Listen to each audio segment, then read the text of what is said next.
War era, and they give a date range about 1945 to 1960. All right, so the first thing is chapter 28, lesson 1 is just about the background, right? The roots of the Cold War. So let's see, at the end of World War II, the leaders of the Allies, right? They were called the Big Three, met at Yalta for a conference. It was Yalta is a city in the Soviet Union. So the Big Three, Franklin Delano Roosevelt. Remember, going back in history a little bit. I know you know he's going to die soon, right? So this is going backwards a little bit. That happens a lot in history. That he's there, and then Winston Churchill for the British, and then Joseph Stalin, of course, for the Soviet Union. Okay, and so at that meeting, they're trying to decide what they're going to do now they're beaten Germany. And, of course, Stalin would like to control that area and keep it as like a buffer between the Soviet Union and the West. The West, right, us and Great Britain are worried that he may, take over, spread communism, things like that. So we make some agreements, and they decide to divide the land they got, basically Germany, right, into 4 different zones. And you can see the map there that the U.S., Great Britain, Soviet Union, and France all took a section, okay? They also actually split up the city of Berlin itself into 4 zones as well, which is interesting. We'll get back to that later.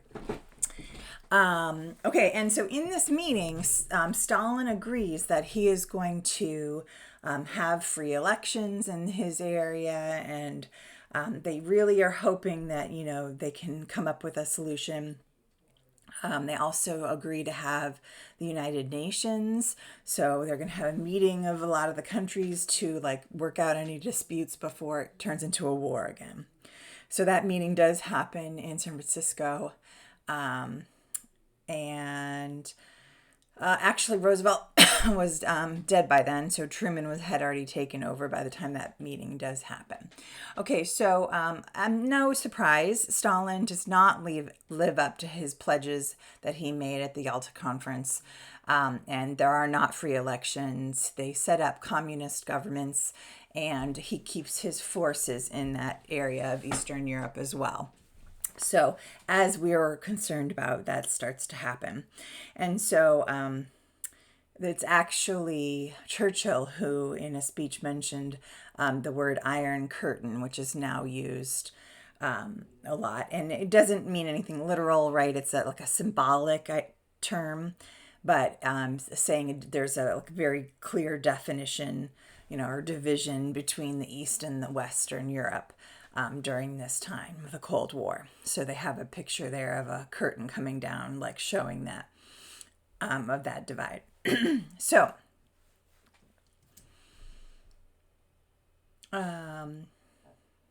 we are concerned about the spread of communism, and we decide that our policy is going to be called containment, trying to hold back communism from spreading, okay? And so 2 places that we work on are in Greece and Turkey, and you can see in the political cartoon. Greece is having a civil war. The communists are trying to take over the pro-Western government there, and Turkey is also feeling a lot of pressure from the Soviets because they want a naval base there so they can access the Mediterranean. So we decide that we are going to help them. Truman, our president, says, he goes to Congress and says, I need some money. We're going to help any nation who is trying to resist communist aggression. So, of course, those 2 are the perfect examples.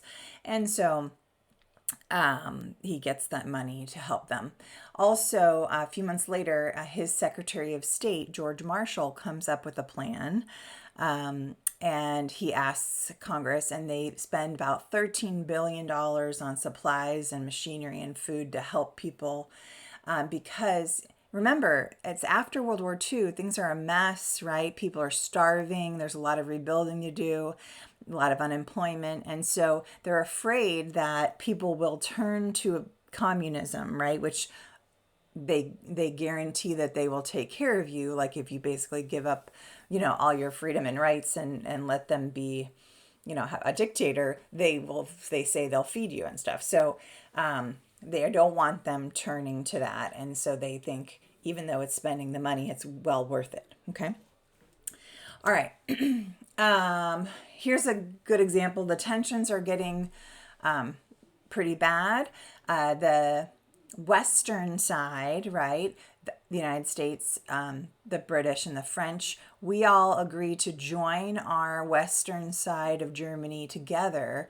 And we're going to have like a united front. And of course, the Soviets are going to take that as like being aggressive against them. And so he sends quickly Soviet troops to line up on the edge of the line between East and West, and he cuts off, basically starts a blockade because he knows, the Soviet Union knows that a lot of the people, this is in the city of Berlin, by the way, right? In the city, people are cut off from what they need on the other side. And so he basically thinks, okay, well, I'll just cut them off and then they'll have to cut this out because they'll have to give in. So, you try to break a blockade militarily, right? But the U.S. doesn't want to send troops in there and start a whole nother conflict. So they get a little more creative, and the U.S. and the British join forces and start airlifting food, dropping food in by plane and fuel and other things they need so that they can withstand not being able to go into the eastern part of Berlin. And it lasts for almost a year. And finally, it doesn't work, right? Because the U.S. is helping, and so Stalin, he's the leader of Soviet Union, right? He ends the blockade, finally, and so basically, what ends up happening then is there's two sides of Germany. There's the Western Germany, which is officially called the Federal Republic of Germany, which is the Allies, right? The US and the British and the French. The eastern side is called the German Democratic Republic, which is kind of a funny name, right? Because it's communist. And of course, it's the Soviet side, right? So that ends up being true for a while. So we'll talk more about that later. And then, so this time period is called the Cold War. And I want to talk about that word a little bit. It's not actually a war in the sense that there's no actual combat. It's a Cold War, meaning it's not hot and like physically, right? They're saying that you basically are competing with each other and having conflicts and building up your military kind of to threaten each other. But you're not actually fighting, right? There's that threat of possible fighting. So that's what the Cold War is. A lot of other countries don't, see this happening and don't like that communism is spreading, and so they join together into NATO, North Atlantic Treaty Organization, which I'm sure you've heard of. So it's basically us over, the U.S. and Canada, and then 10 other Western European countries. So I put a map here so you could see kind of how the world is aligning, right, between who are actual members of NATO or aligned with them versus the communists, which are in the red. The communists, of course, led by Stalin, he goes and starts right after we make the NATO, right, organization, he makes the Warsaw Pact, which he says is like he gets them to agree the communist countries are going to align together. So you can see the sides are like taking sides, and it's very dangerous, right, what might end up happening. All right. At this same time, we should talk about what's happening around the world, kind of like explain what's going on.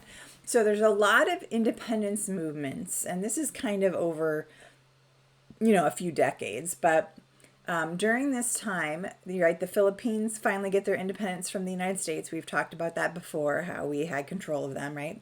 So in 1946, that happens. Also, India, Pakistan, and Burma had all been under the colonial control of the British. And so they all get their freedom during this time. A lot of countries in Africa also get their independence. And the big one is also Israel becomes its own Jewish state, and that was a really big deal. And I don't want to get too much into it because it's an ongoing issue, obviously. But really quickly, if you don't understand that, and we'll talk about this more in 8th grade. Both the Jews and the Arabs claimed the same land of Palestine, and they would fight over it. And finally, the UN decided that they should just split it basically into 2 different states. And the Jews said okay, but the Arabs said no. And they actually started attacking the new Israel state. And there's been many wars, about 6 major ones now, trying to fight over this land. And it's still an ongoing problem. So I don't want to go too much into it, but that's the quick how Israel became its own state in 1948 during this time period. And then, of course, China becomes communist during this time. So again, I put the leaders there for you. Mao Zedong,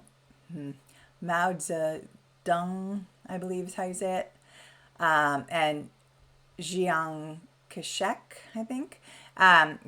So basically this communists win and they take over, and it becomes the People's Republic of China, which still is today. And if you go to China, you can see very clearly there's the leaders' pictures everywhere, and when you talk to people, it's very clear that they're taught to do what the government says, and they're afraid of the government, and they say they're very appreciative that the government takes care of them and everything like that. Anyway, we don't need to get into that too much right now, but and at this time, though, in history, of course, we don't like that the communists have taken over, and their leader goes to Taiwan. And so we, for a while there, recognized the government was still the same government. We did not recognize the communists. And even though he was on an island in Taiwan, right, you can see on the map there is the one out in the ocean right off the coast. So there's been a long history of us having conflicts with China. And of course, we still do today and sometimes. Okay. And so there becomes this new Red Scare. Remember we talked about the Red Scare previously? Well, there's another one after World War II, very similar as the first time, feeling like the communists were worried that they're taking over, right? Or the Reds, remember they call them because of the color of the flag. But they actually were worried that the communists were infiltrating our government. That's called subversion, when you're trying to do things by becoming part of the government and then working secretly to kind of try to overthrow them or, undermine them in some way. Espionage is one way, right? Spying. And there is some evidence that possibly there was some of that, although, again, it was a kind of almost hysteria that came into, and they got out of control, and there was a lot of civil rights violations. So it maybe, too many people were affected by this, but that's not to say that it's completely unfounded, to be fair.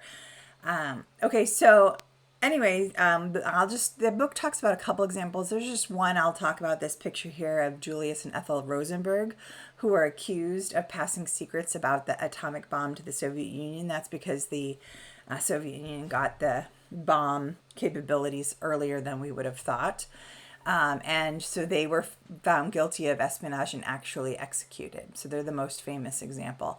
There were a lot of, it became like you have to prove you're American enough, right? And especially if you were outspoken, or if you were a member of the Communist Party, you were brought into these different hearings and you had to testify, and they would ask you questions. And basically, if they doubted if you're American enough, you could have a series of things happen to you. You could be jailed, you could be deported.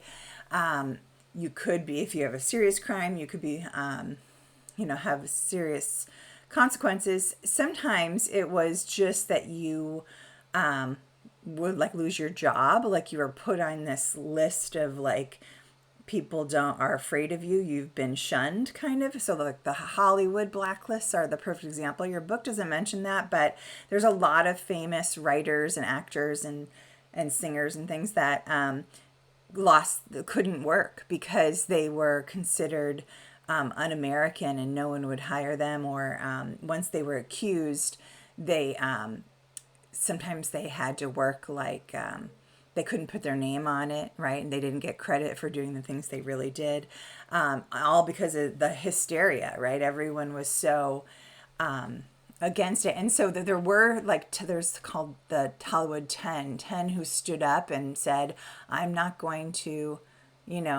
say if I'm a communist or how I voted or anything, because that's not your right. You shouldn't be asking me those things, which is really true, right?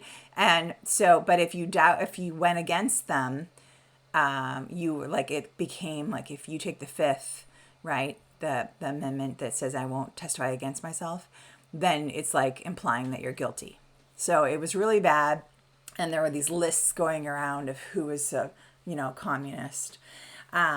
And this idea of, bringing people in and questioning them was really got to a head with this guy McCarthy.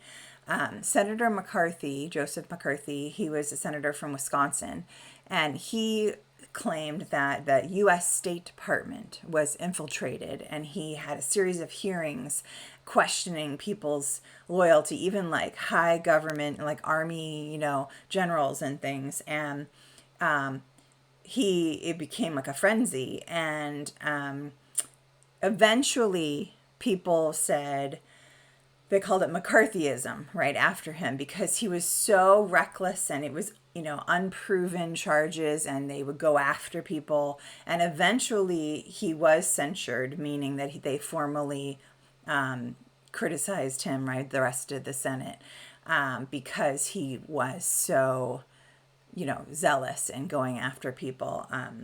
And so eventually towards the end, there was some people realizing that it went too far, but a lot of people's lives were ruined in the meantime, right?